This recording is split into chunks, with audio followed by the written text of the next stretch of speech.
Welcome to the Belonging Podcast by Elevate Villages. I'm your host, Melissa Kaye, and we are here today with a really special guest. He has lived through homelessness, instability, foster care, and now he's creating hope for other young people. He has started the Foster the Bear Foundation and is also Director of Operations for Child Welfare there in South Carolina. Without further ado, I'd like to welcome Majd Abdallah to the podcast. Majd, welcome to the Belonging Podcast. Thank you for having me. Happy to be here. Yeah, we're so excited to hear from you and your experiences and what you've learned and the wisdom you can bring to us so that we can create better futures for youth who have lived experience in foster care. So if you don't mind, I would love for you to introduce yourself to my audience and tell us a little bit about your life growing up and going into foster care. Sure. I think it's super important because it's sort of the foundation for a lot of the work that I do now and where the passion comes from. The short version here is my parents actually immigrated from Jordan. So I was born here in the U.S. and we were a very normal family. But I think like many families, things can kind of come up and things can change. But parents were got divorced early on, and then as time went on, it was just me, my mom, and my brother, and we were just a regular small family, which was great, and it was great for a long time.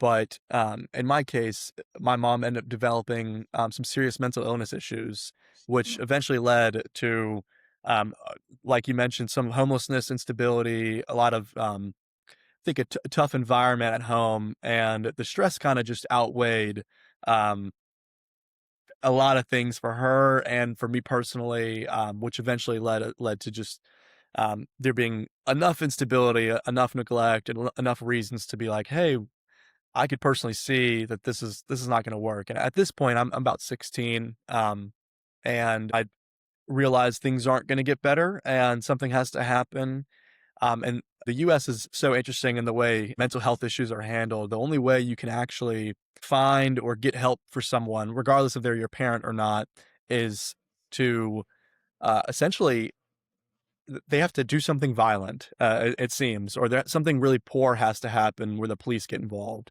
So they Yeah. have to actually be admitted involuntarily, because typically people who have a serious mental illness, if it's really genuine, don't think they actually have something wrong with them. And so in my case, I told my guidance counselor things at home weren't great, which eventually led me, um, or eventually led them actually to an investigation into our home and what was going on, and they concluded that it wasn't safe. And then I, from there, went into foster care. So, um, yeah, that's a little bit of the intro there.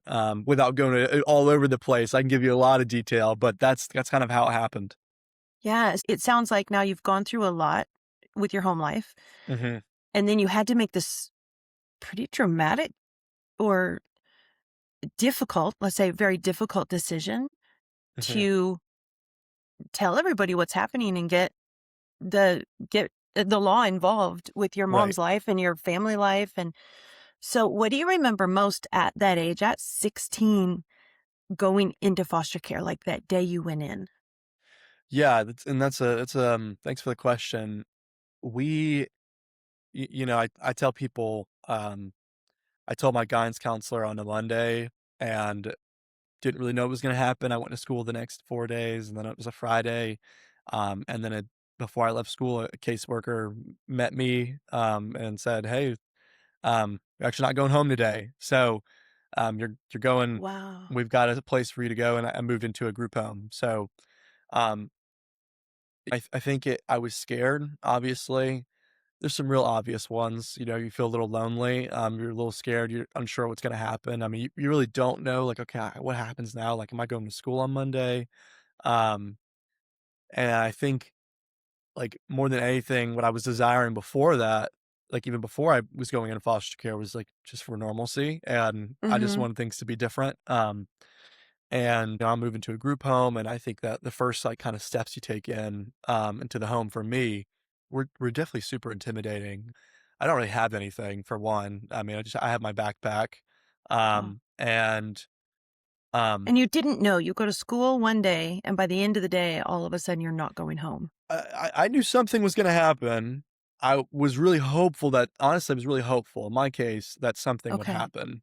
Okay, got Um, it. So was it a bit of a relief? Like a relief jumping into yeah, yeah, it was a relief, but like a relief that brings anxiety in its own form. So, I Right, mean, right. yes, it was a relief, but also not just like overwhelmingly positive relief. Like you pass the SATs in high school, like that's relief, but this one is like True. there's just a different form of anxiety. Relief from one thing, which creates now all of this Other issue and yeah, concern. and Yeah. uncertainty and Yeah. So you hit it nail wow, on the head. I that feel seems uncertain. overwhelming. I'm unsure. I'm fearful. What happens now? You know, my understanding is there's no one for me to go to, which is why I'm going to a group home. Like that's explained to me, Wow. which is fair. We didn't have a lot of family. I'm not surprised by that outcome, but yeah, I'm feeling concerned for sure. And that first night there, did you find the other youth that were there, were they welcoming? Did they kinda help you? Was it not that good of a Yeah. situation? Yeah. You get some rough around the edges, young guys. So Sure. I'm moving to a group home with other 16-year-old boys, 18, 15, who truthfully have probably had truthfully have had very different experiences than mine. Um, in fact, I'll share this story. I remember talking to a young guy, and I won't share his name, but he's telling me a little bit about his experience and like why he's at the group home, which is basically his foster care story. And I remember thinking, oh, I feel really lucky. I'm glad that's not Mm, my situation. A lot of the young guys that live there also were coming from very serious situations, mhm. that looked very different from mine. And so in ways I think after meeting like the other boys and making relationships with them, I felt blessed, if that is fair to say. I felt Yeah, lucky. sure.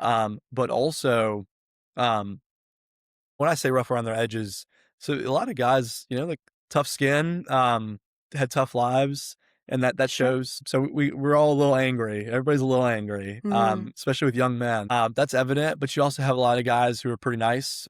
Everybody has a tough shell at first, but usually kind of yeah, comes off. okay. And so I think you're a little intimidated, but also like it's a little comforting in some weird way to be like, okay, like, well, they're okay. I think there's also a little tough part too of another part that brings fear is, you talk to one guy and he might say, I've been here for a year and a half, and it starts Mm. to feel like prison, which is interesting. It starts being like, oh, like he's been in the group home Oh, for a interesting. year. Like Okay. that feels like I've been locked up for a year. It's almost Right. sounds like synonymous to me, Sure. um, so there's a lot of dichotomies and things to dissect there, but yeah, that's a little bit of what the interactions were Wow. like. And did you get to stay at the same school you had been at? Yeah, so thankfully, South Carolina has a law, and I'm blanking on the law actually. I think McKinney-Vento. Yeah, it's McKinney. Okay. There's a McKinney-Vento Act. That might be a federal law actually, and basically, legally, a state was required to keep a student at their same school, if at all possible. Okay. In South Carolina, I could at the time I lived in Greenville, but if the group home or the only accessible housing was available was in Charleston, which is on the coast, it's about 3-hour drive, I'm probably not going to my same school regardless of Right. McKinney-Vento. Right. So, um, I mean, this is changing the course of the topic a little bit, but interestingly, that is sometimes a situation for young people is there isn't a home or place for them to go to in their area, and Mhm. so they are further disrupted. In my case, I stayed at the same high school, which was Great. unbelievably helpful. Absolutely. Unbelievably And then helpful. I mean, you can't underscore it.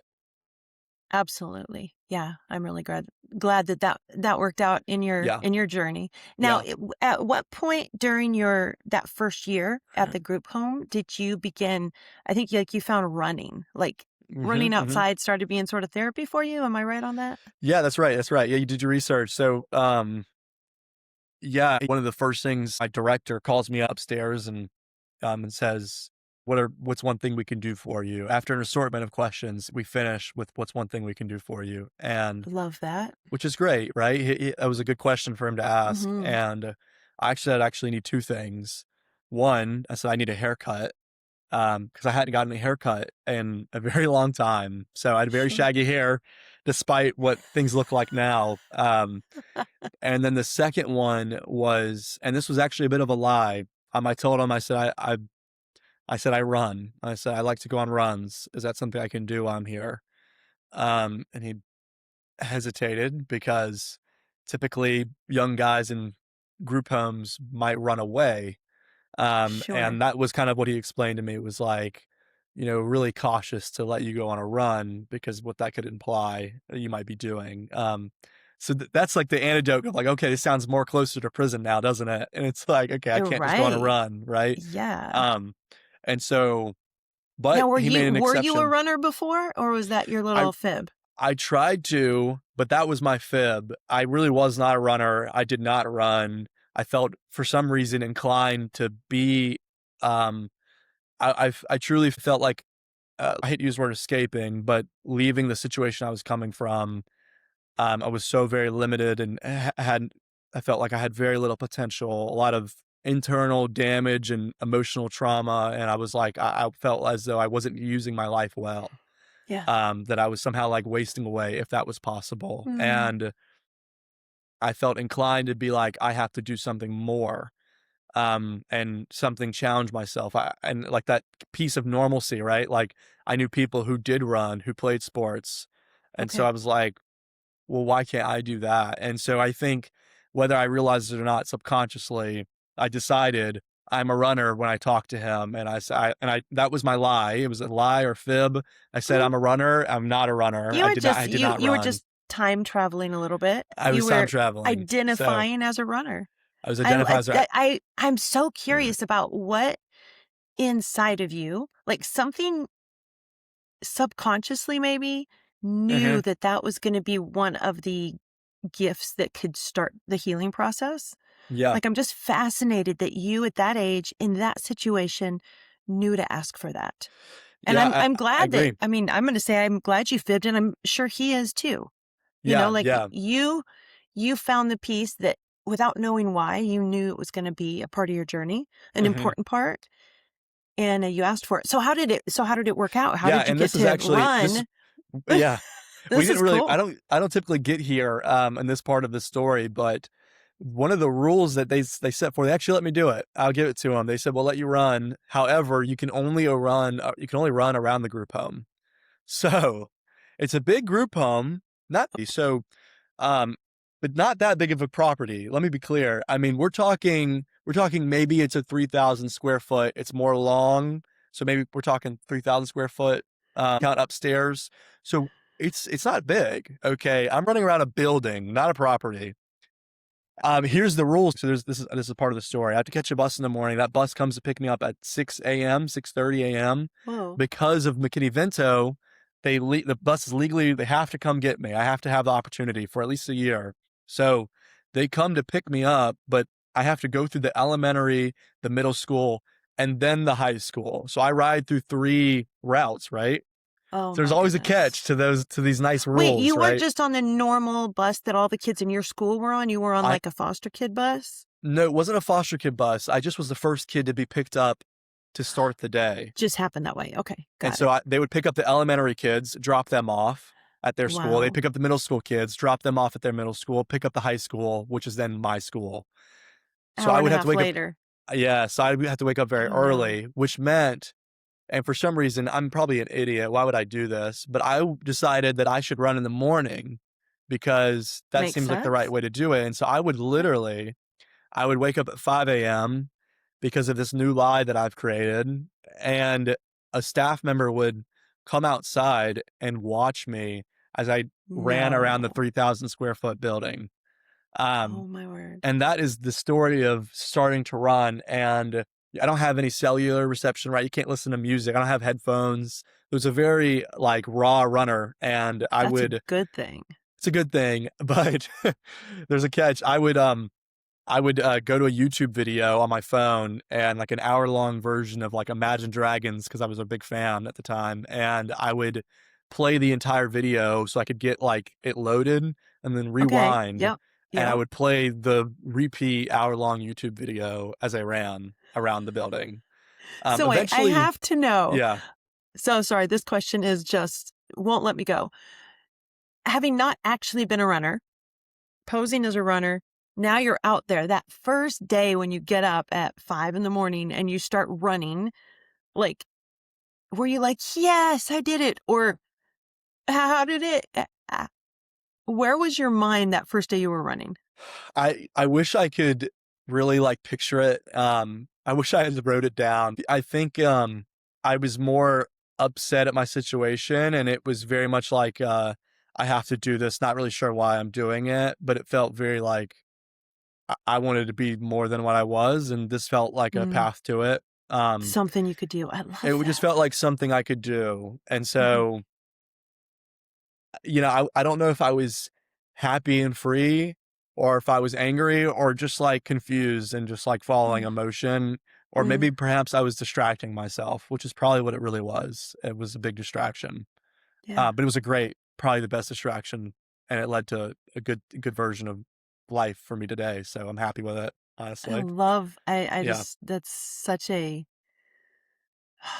I'm so glad that that all happened for you. And I'm glad that when they were like, yeah, you can just run around the building, you were like, okay. How many times, Okay. do you know how many times, like a day, like in that hour, how many laps would you No, I make? don't. I don't. I wish I did, but It golly, so I mean, doesn't matter, but it doesn't I'm matter, just, right? But I mean, it was probably I probably ran around the building like hundreds of times, and oh, I'm sure. eventually, I will say, they were like, "Okay, we don't think you're gonna run away. Well, you could just go on a run. Like, we're not gonna watch you at 5 a.m. in the morning."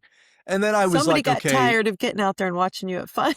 yeah." And then I would just That's the run in the best. evening. Eventually, I broke the habit of thinking this is the only way to do this, but I did it for a Okay. while. So Wow. Good for yeah, you. That's amazing. Okay, so then thanks. you continued running, right? I did. I did. And then did you get on like the track team?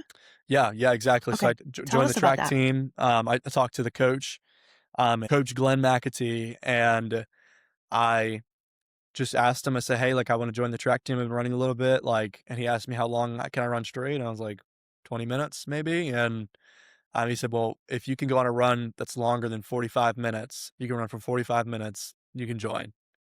And I said, "Okay." And that very next weekend, I actually I played my YouTube video. It's an hour-long YouTube video, and I said, "I'm gonna try to get to this song in the video, and which would be 45 minutes." And Okay. I did, and I did not stop. And Nice. it was a good challenge because I totally had was in shape for it. No one had made the idea that I should try this. And so once it was set, I said, "Okay, let's see if I can do that." And that was the first goal someone set for me that I accomplished, I I love think that. entering foster care. Great job. Yeah, and then Great I joined the job. team, of course, after that, So and how was it being on the team? And I'm going to pull the team. Tell me about that and then we're going to talk about belonging in a team and what that means to you. yeah, so it was, it truly was, a real gift. I'd never been on a sports team before, Mhm. and consequently, because of my situation, I didn't have very many friends. I had friends and classmates and acquaintances, but I was a bit of a funny guy, so I had friends, people knew me, but Mhm. I didn't have, genuine relationship, if that's fair to say. Sure. It felt as though I knew people, but no one really knew me, which is, I think, more typical in society nowadays, unfortunately. But joining the team gave me an opportunity to see somebody consistently for a different reason than like I'm in your class because I wasn't in these Mhm. people's classes, right? And we got to do things that were challenging any other. You go on a 45-minute Yeah. run, you're probably going to talk. Um, we weren't like asking each other deep questions like most guys don't do that in high school, but we were talking and getting to know each other, whether it be about classmates, classes, or girls. Have you? I mean, we would talk, and so um, I really did make relationships, and so that's where I think belonging really comes in. It's like I Mhm. started to feel like I was a part of something, which gave Yeah. me a different version of value and felt like I was on a team. Track is very individual, but these are my teammates, Yeah. and with even as such a like track being such an individual sport, I still felt like on a team, which goes to show, um, how much I probably needed some sort of unity, belonging, group, community, if you will. Absolutely. And so, yeah, we make relationships. I start to feel like I have friends and they invite me to things. And this is where things I think in the normalcy space get a little bit weird because I actually am not legally allowed to get in their car and just drive somewhere, right? Like them getting into my friend's Oh, car and going to QT. While that's okay, I think to most people, technically they have to be vetted by DSS and they got to be, are they a safe wow. person? I'm not even sure what the rules were at the time about getting into like a 16-year-old's car. I mean, Right. I guess that's not allowed, but there's probably a gray area somewhere. Sure. It's one of those rules you don't tell someone about. It's not really a rule, right? No one knows you're breaking the rule. Got it. You're not Got it. breaking the rule. But it gets weird when you have an adult, right? That's where it's like, okay, you really shouldn't be getting in the adult's car because they need to be vetted. What if they're not safe? The state is involved, right? So it's their Right. responsibility to have you in safe cars. Um, so can I spend the night at a friend's house? Let's say a friend wants to go do something one night. Well, I live Yeah. in a group home. Like I got to get that cleared through the group home. And let's be honest, like the group home is not letting other kids do that. They're not letting Eh, me do that. How do I get that kind of level of freedom? Other kids don't. You can sign out of the group home for an hour, but but you can't go to your friend's house for 3 hours. They have to yeah. come pick you up. You don't have a car, so the complications and normalcy get a little weird. So I feel belonging, but I'm just not quite there as far as Yeah. feeling normal. Yeah. That makes a lot of sense. So then at that point, was that when mom's was it on the track team? Somebody like they decided they could help get you back and forth so you could do more of the track meets? Yeah, yeah, so totally, and, at the way that it worked was the group home actually can't provide transportation. It's not their job to help us run errands. I'm not I'm not I'm not dogging on our director or the staff, Yeah. but it verbatim was said, "We are not here to help you run your errands, like, we can't just go run around and do things." I agree, actually. I think that's fair that they said that. There's 4 staff members, there's 20 boys. How could they Sure. possibly do this logistically? What if Sure. someone said they had to do it every day? I do understand the rule. However, I individually need to get to the bank sometimes. I had a job. Like, how do I get my Oh, money to this bank? What do I do with my right. money? Like, so I understand the point they're making, but you can't just stop there. Like, we can't just say we don't run errands because we do have errands. If you're gonna live if you're gonna grow into being An a adult. successful adult, like those are the little Right, things. And I think right. people who aren't involved in foster at all, foster care or group homes, unfortunately, because the government or a contractor of the government runs these, they're run like a business instead of like a family. And Yes, so yes. you don't have the resources. Right. It was Yeah. not anybody individually in the home that didn't want to help, but their plates were Their full. plates are a bit full. How can if there's 2 staff managing 16 boys in the evening, can one staff leave to take 1 kid to the No. bank? No, well, they gotta take all 4 maybe. Maybe they can split them. Okay, so Yeah. we're gonna now get into a van with 8 guys to go to the bank for 1 guy. So, I actually Yeah. really do understand. Right. But However, it doesn't set you up it for doesn't set me success as up. an adult. No, it does Right. not It set me doesn't up. give you it's those things that parents do because Yeah, they yeah. yeah, I get So, that. and the to answer your question, right, like, I need to get to the boys, I need to get to track, but, like, that falls under the errand running. We can't just get you to track, Sure. Midge. And Sure. so, um 3 moms step up. One of them is now my current foster mom, and they basically just offer to Uber, back and forth to track practice into the group home. Now I'm using the word Uber because it's the best way to explain it, but they weren't So sweet. actually Yeah. Uber drivers. They just Of were course not. yeah, they were just, like, literally driving me. They were drivers for me, and it was a joke for them, to be like, "Oh, we're Midge's Uber driver." Like, Matches um, Uber driver. Now, did they have kids on the track team as well? they had to nah, no, they actually had no kids going to my high school. T But truly did they have out of their foster way. kids? No. Well, How did they what learn about you? Like, how did they learn about the situation to put their hand up and say, "Hey, I'll drive him"? my caseworker reached out to a foster mom, and the foster mom went to a church and called Brushy Creek, and there was a couple other moms. She kinda said, "Hey, like, there's a kid that needs help getting back and forth. It might be something we could do." And the moms were like, "Sure." And Oh, so I all love the 3 of that. them split their week up. There ended up being Good one for that did them. it more, and that was my foster mom, Tiffany. So sh and then after a year, McKinney-Vento only lasts a year, so the high school wasn't gonna keep me, or the group home wasn't gonna organize the Oh. the transportation. So it was kinda like, So you're gonna have to switch schools at the end of that year. yeah, and I really didn't Okay. want to. I do think the director was really advocating to not, and honestly, I can't remember if we had got to that point where it was solved or if the mom essentially just said, "We'll take you in." So the foster mom basically called me one day and said, "Hey, it'd be a heck of a lot easier if you just lived here and I didn't have to drive you back to the group home." I said, "Yeah, like, that would be easier. I'd Nice. like to do that very much," and here we are. Oh my gosh. And so now Mhm. they're your permanent family, yes? Yeah, I think, and I didn't know this word, but I think they use it as, permanency. I have found permanency Yeah. through non-adoptive route either. So, Right. um, yeah, they're my family. We do Yeah. Christmases, summer, all that. I love that. Like, Yeah. legal is one thing, but just heart. Yes, Like, they totally. chose they chose you, she Ubered you around, and then she's like, "Okay, come on, you're mine. Sure, sure. We're gonna It ended take up you." being a great trial run for her. Most foster moms, and I've talked about this at length in other spaces, but most moms or foster parents are less likely to consider fostering or opening their home to a teenager.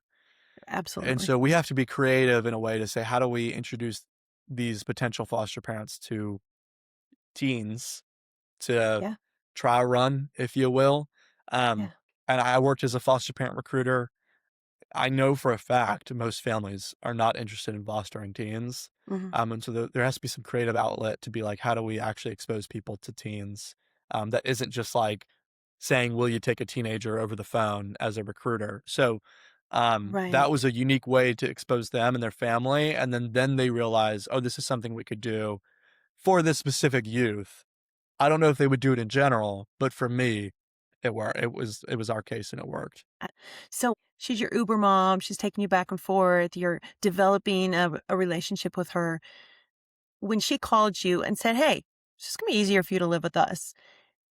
At that moment, did you feel that there might be some permanency, that you might belong there, or was it further down the road when they integrated you into their day-to-day life? Yeah, I mean, you're really getting to the nitty-gritty of the story here, and the truth is, there was, and I won't go into this because it's really not important, but there was a middle-aged guy, and his wife who we had met actually, and he was seriously considering an adoption route. Um, I think they really bonded with me. I really did not know them and did not know they were doing this. They really considered this, and so the plan was behind the scenes was that they would take me in for a time being, and then I would transition to live with this guy. Um, Oh, wow. I was aware that he was interested at this point and that this was going to be a plan, and so I actually went and spent time with the family, and I actually came back after spending, like, a weekend with him and, his wife. I remember coming back and being like, "I have no interest in living with this guy, like, I do not wanna leave." I told this to my foster parents at the time and was like, "Hey, like, Yeah. I know this isn't supposed to be permanent, but I really don't wanna do that."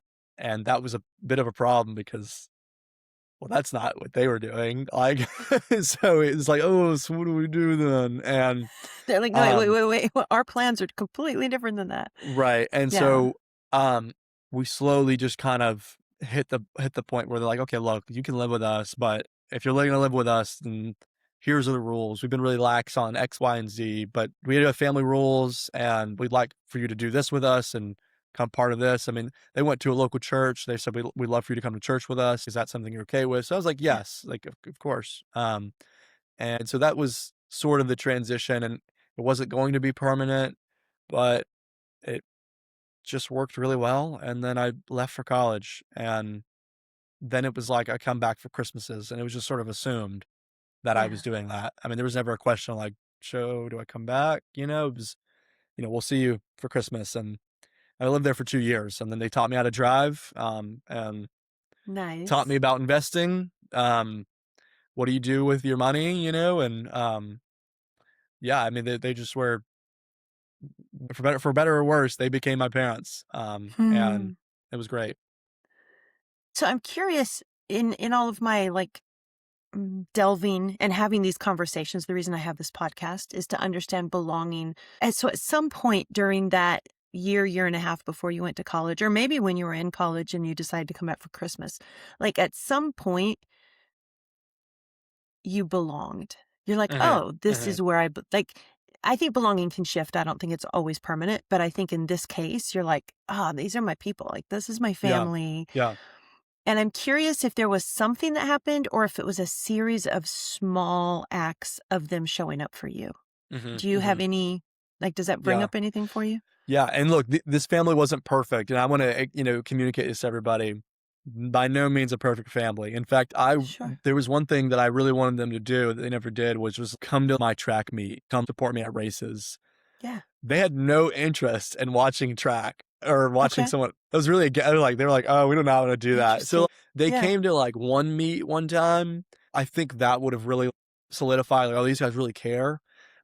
But they showed up that they cared in a lot of different ways, and I share that story not to say, like, they were such imperfect people, but I really mean that was something they could have done better, they didn't do, but, like, Mhm. holy cow, like, I'm really saying to say, like, they were also really great in so many other ways, and, like, Right. I'm gonna just paint that picture to say, like, the bar is not, like, super high. Like, you Like, you can don't have really to show be up with perfect yeah, you don't have to be perfect. They weren't the to best create amazing belonging for parents. someone.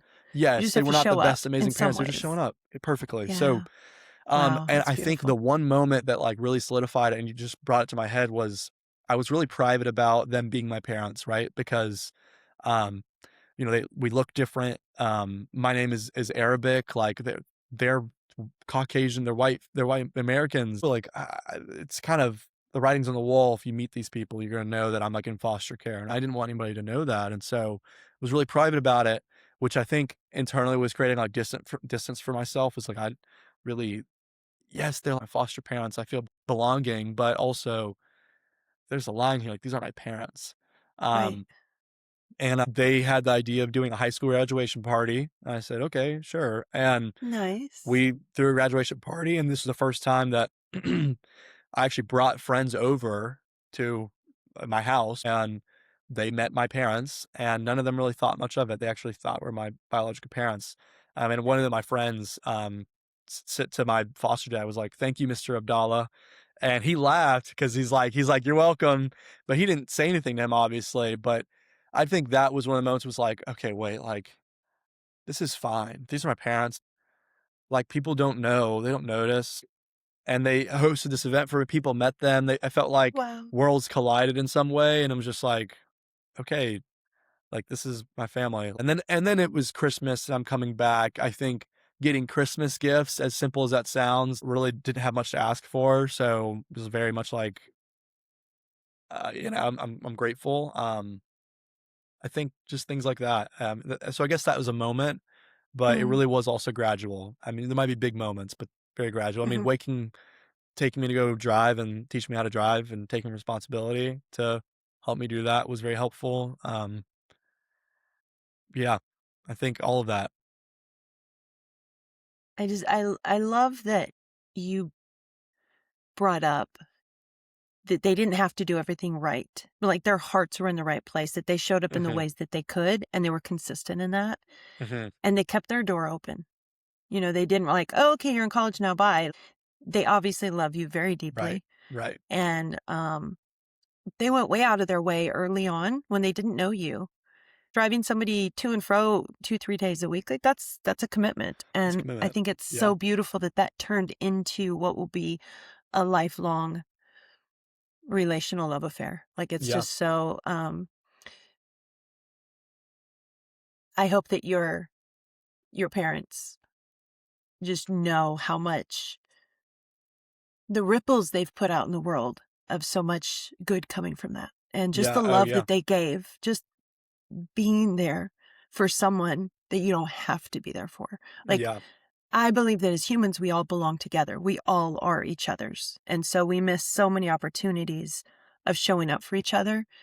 And certainly your foster parents did not miss that. Mhm. And I love that. So Yeah. let's move forward. I could just talk Sure. to you forever about this. Yeah.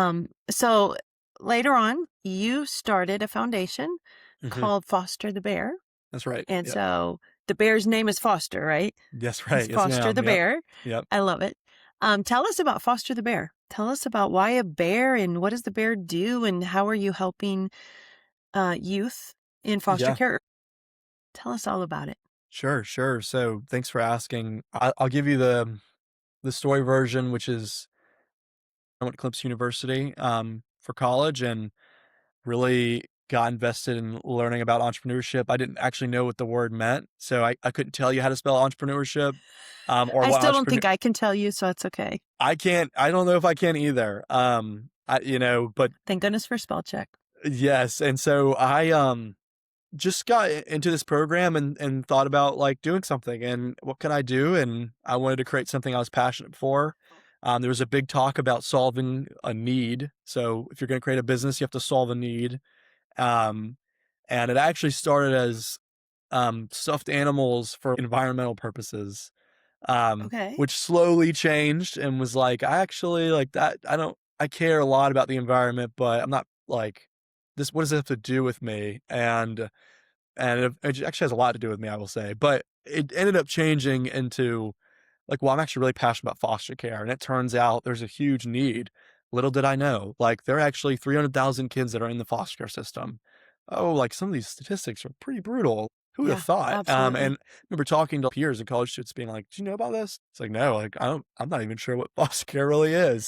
Wow. So okay, so this is a well-respected university with smart students. So we don't even really know, like no one really knows what's going on. And so the question became, is there a color for foster care? And it turns out there is. It's blue. And so just like kind of stuck on it. I said, well, does anybody know this color? And um, lo and behold, I find out very few do. At least many of my friends do not. Many of their parents don't.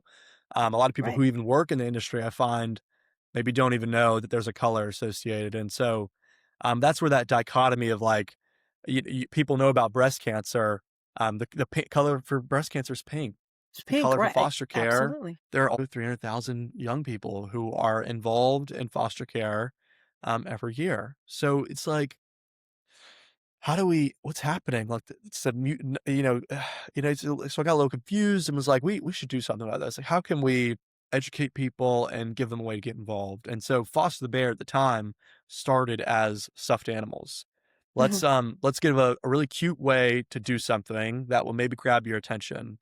And what do people love? They love bears. They love stuffed animals. Who It doesn't actually was love a a good teddy bear? it was a whale actually at the time. The prototype was a whale, and so it was like we were just thinking blue, Yeah. and then we came to Foster the Bear. That's really where it was born. It was like, how do we just find a way to raise awareness and make somebody do something? I want to stay on the color for a minute. Mhm, Um, and saying yes, because breast cancer has done a phenomenal job of marketing themselves, breast cancer mhm, research. Just phenomenal. And everybody knows pink, like pink t-shirts, pink ribbons, pink everything. yeah, And yeah, it's funny because I've been in the foster I've been passionate about it for over a decade. And when I saw your first video, I was like, what does he mean color? I didn't know. I didn't know it was blue. mhm, And so you're mhm, right. It goes to what I've learned about foster care. Historically, it was all about hiding it in the shadows. Like back in the street days, like in New York, where there was the street urchins or the street gangs of kids who were orphaned and they would run around and nobody wanted to see them. So they ended up going on the orphan train and getting shipped to somewhere else where they could help on farms. Like mhm, it went mhm, very bad in a lot of mm, ways, as you can imagine. But nothing has truly changed in foster care. Something like breast cancer will affect you at some point in your life for mhm, people, who get mhm, it. mhm, And there's a cure for it. And people go on with their life. And mm, sometimes people may pass away. right, But in foster care, this is something that affects you for the rest of your life. Like this isn't mhm, an illness. This isn't something that could be gone next year that we could now mhm, run and celebrate. I survived. Like foster care is something that affects the very core of like yourself, like your brains are still developing, you're still developing your identity, and it happens at a time when you're most vulnerable. Right, And right. as a society, that's just something that we don't think about. We'll Mhm. think about when people get sick. We'll think about if there's some disease we can maybe solve, but we don't put nearly enough attention onto foster care and upstream for like, what does this lead to? Yeah, We'll try to yeah. fix those things later. Oh, homelessness. Oh, we'll try to. Anyway, I'm going to stop there before I go too much on my soapbox. But foster care. So I love that you're like, hey, we need to raise awareness. People need to know that this is an issue that Mhm. creates lifelong outcomes. Yes, yes. Yeah, and I love what you're saying, and I've actually debated, like, what is the reason and how do we get here, and I think part of it, and there's probably a lot of reasons, Yeah, is like my story specifically and probably a lot of other youth. I was like, "I don't want anybody to know." And so, sure. consequently, Sure. I think many kids or young people don't want anyone to know. I think foster parents don't wanna tell people that they have foster kids because they wanna protect them. And so, Mhm. um, True. same for probably a lot of people who work in the space. You wanna protect the young people that are in it, you don't wanna expose them.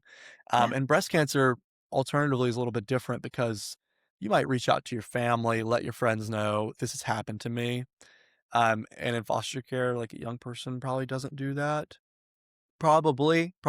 I can't presume that that's happening to every kid, but and so I think there's just a spirit of, like, this is really private and no one should know, which probably is why very few people know about foster care. Mm. And so I think that's tangibly speaking, like, trying to figure out how to solve that issue, which is the whole point of the mascot is like, "Hey, is there really a mascot for this? Is there really" Yeah. sports teams have mascots. Do Absolutely. issues like foster care have mascots? Well, like, for Mhm. some reason, no. So, Yeah.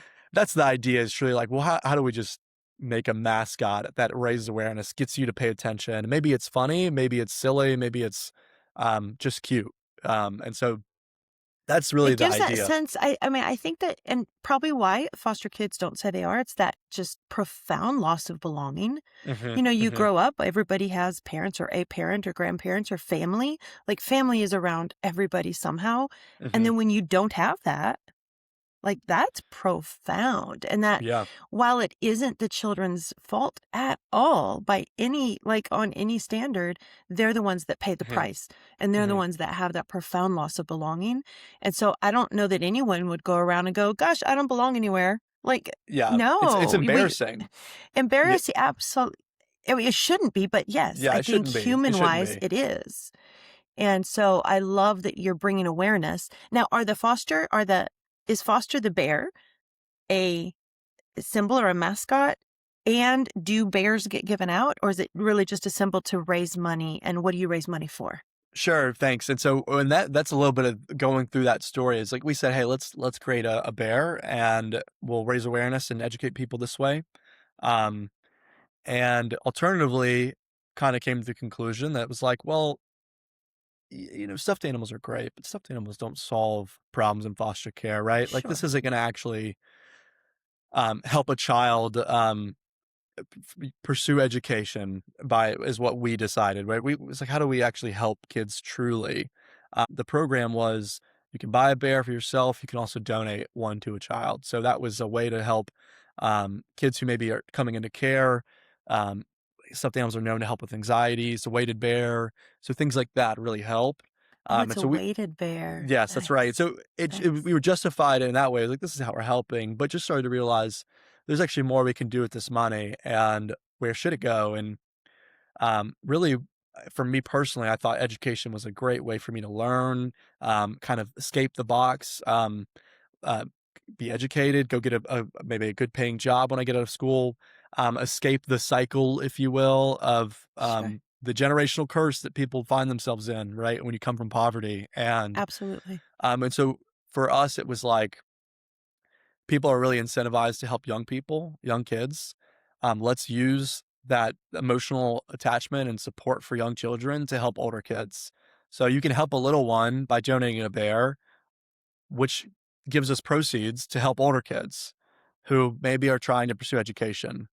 So, how do we help young people escape the trauma of foster care and maybe Yeah. falling into the same pattern of maybe their parents before them? Well, I think education is a solution. Not to say Okay. college or education is the only solution. I just think it's a part of it. So there are physical bears, and There they are go to physical the bears. younger kids entering foster care, so they have that thing they can take with them as theirs. Yes. And the money also goes then for scholarships or for educational purposes for youth who age out of foster care. Yep, that's correct. Okay, That's correct. got it. And you could Got buy it. one I for love that. yourself. It's So it's like beautiful. yeah, it's like supporting at home if you wanted to buy a bear. They come with like a canvas bag. So kind of like a little bit of the idea too, as well as like, we're giving them to kids. How can we put other things in here as well? So people could do drives. And so they come like a little canvas bag. The bear comes in a canvas bag. And then you can maybe add things for a child who's entering the system. And we also do Christmas Sure. giveaways, things like that. So you can actually put multiple things in there. But if a kid's just entering the system, the thought process is here's a little bag to also give them things they might truly need because they just entered. Okay. That Yeah, makes yeah. sense. That's just another piece to it. Not actually super important, but it's just another piece. That makes sense. That Yeah. makes sense. Imagine Foster the Bear Foundation 20 years from now. What do you hope has changed because this little bear exists? That's a fantastic question, and, my hope and our literal vision statement is that we just see more kids, more youth seen and equipped, right? For whatever it is that they're doing. So maybe they're entering foster care and they feel seen in that moment. "Hey, this bear was bought for you." Mhm. I think it'd be a dream to say every kid, right? Like that's the perfect, execution of the vision is that every kid entering foster care is receiving and is being told, whether it be through a bear or something else, that you feel seen and somebody knows that you're here and this has been purchased for you. So Yeah, that's a part of it. But also the equipped part is just saying, how do we use the level of support that we have from a community to say, we were going to help you succeed and whatever that means. I think from the awareness part, because that's a big part of what we talked about, is we just have a mascot and something that stands for foster care, and more people know about foster because of this mascot. Um, and so whatever comes from that, we're hoping is helpful for kids. I love that. Mej, you've you've lived through homelessness, Mhm. instability, foster care, and now you're thriving, newly married, and you're creating hope, not just for yourself and your family, but you're creating hope for the world. You're creating hope for anyone in or go that will be in foster care and how we can have better outcomes. And with all of that and already in your young life, what does belonging mean to you today? I actually do feel like accepted in so many places now, and I have so much gratitude because I didn't always feel that, um, and for me, I used to look at belonging, like, very externally, and it was very much like what people were around me, and did I have traditions to celebrate? But I think belonging is really turned to more internal for me, and it's very Mhm. much like, how do I feel about myself? And, Yeah. like, am I worthy, and am I good enough? Um, and and such a, like not that the world is cruel, the world is kind in a lot of ways, but in such a, I think, Mhm.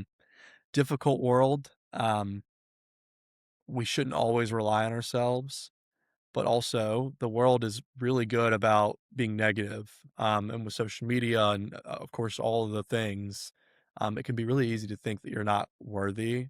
And so belonging Yeah. for me is just like having a self assurance that I'm meant for more, that I belong in general, and that yeah, I think actually I want to go back to that, like that I'm just meant for more. I think belonging for me, internally speaking, is like I know that I'm meant for more and I'm worthy.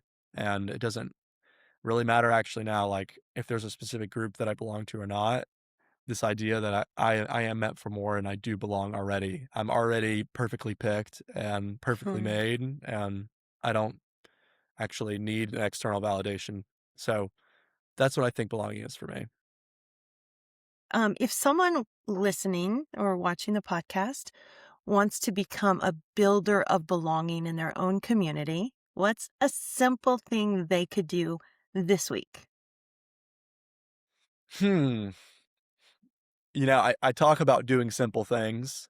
So there's some really simple things you can do. Like you could you could let people know the color of foster care is blue.